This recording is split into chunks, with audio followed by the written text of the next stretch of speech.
भारत और रूस को लेकर अमेरिका की तरफ से कई बयान आ रहे हैं। अमेरिका को इस बात की आग लगी हुई है कि आखिर भारत रूस से क्यों कच्चे तेल खरीद रहा है। हद तो तब हो गई जब यूएस के राष्ट्रपति ट्रंप ने यहां तक दावा कर दिया कि भारत अब रूस से तेल नहीं खरीदेगा। लेकिन ताजा रिपोर्ट जवाब के लिए काफी है। जी हां, भारत ने सितंबर माह में रूस से कई करोड़ रुपए मूल्य का कच्चा तेल खरीदा, जिससे ये चीन के बाद रूस का दूसरा सबसे बड़ा तेल खरीदार बन गया है। इसके अलावा हम आपको ये भी बता दें कि विदेश मंत्रालय की तरफ से ट्रंप के उस बयान का जवाब भी आ गया है। विदेश मंत्रालय ने साफ कहा है कि भारत रूस से तेल खरीदता है तो देश के लोगों की आपूर्ति करने के लिए। हालांकि हम आपको ये भी बता दें कि हेलेंसिक स्थित centre for research on energy and clean air की रिपोर्ट में ये जानकारी सामने आई है।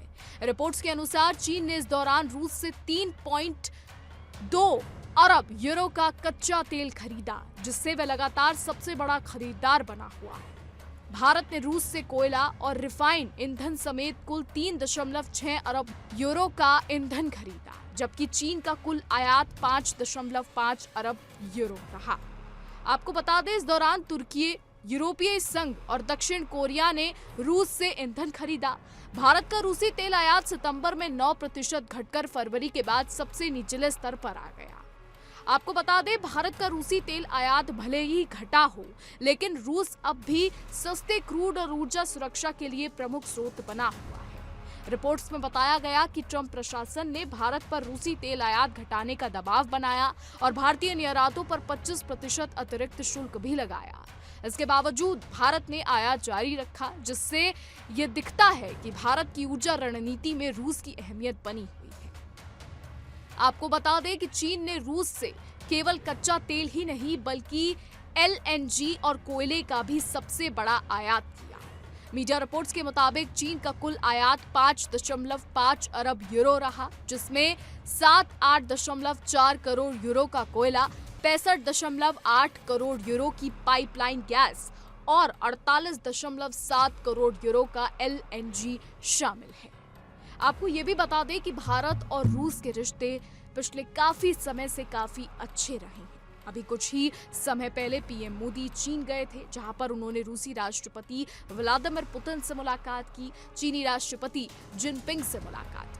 आपको बता दें कि एक तस्वीर सामने आई जिसमें पीएम मोदी और रूसी राष्ट्रपति पुतिन एक ही गाड़ी में सवार दिखे। इससे कयास लगाए गए कि शायद पीएम मोदी और रूसी राष्ट्रपति पुतिन के बीच भारत और रूस ट्रेड पर बात हुई या फिर और नई नई चीजों पर बात हुई। हालांकि अभी तक सामने नहीं आया है कि भारत और रूस के बीच क्या क्या वार्ता हुई, क्या कुछ नई चीजें हुई और भारत और रूस के बीच आगामी आने वाले समय में क्या कुछ नया होता है, ये तो खैर आने वाले समय में ही पता लग पाएगा। लेकिन डोनाल्ड ट्रंप बार बार भारत पर यह आरोप लगा रहे हैं कि भारत रूस से तेल खरीदकर यूक्रेन के युद्ध में रूस को सपोर्ट कर रहा है। हालांकि हम आपको ये बता दें कि भारत ने पहले भी इस चीज पर स्पष्ट किया था और अब फिर से ट्रंप के दावे पर भारत ने स्पष्टीकरण दे दिया है।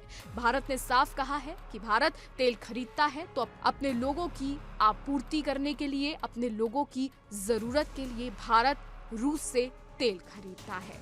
हालांकि अब ट्रंप क्या बोलेंगे इस पर, ये तो अभी तक सामने नहीं आया है और ना ही व्हाइट हाउस की तरफ से कोई टिप्पणी आई है, लेकिन भारत ने अपना रुख साफ कर दिया है। हम आपको ये भी बता दें कि जल्द ही व्लादिमीर पुतिन भारत आ सकते हैं। जी हाँ, ऐसा कहा जा रहा है। मीडिया रिपोर्ट्स ऐसा कहती हैं कि दिसंबर में व्लादिमीर पुतिन भारत आ सकते हैं। फिलहाल अब देखना होगा जब पुतिन भारत आएंगे तो क्या कुछ नया होता है। लेकिन एक बात तो यहाँ पर साफ है कि पूरी दुनिया की नजर उस वक्त भारत पर होगी, पुतिन पर होगी और पीएम मोदी पर होगी। अब आगे देखना होगा जब राष्ट्रपति पुतिन भारत आएंगे तो क्या कुछ नया होता है, रूस और भारत के रिश्तों में और कितनी मजबूती आती है, अब ये आने वाले समय में ही पता लग पाएगा।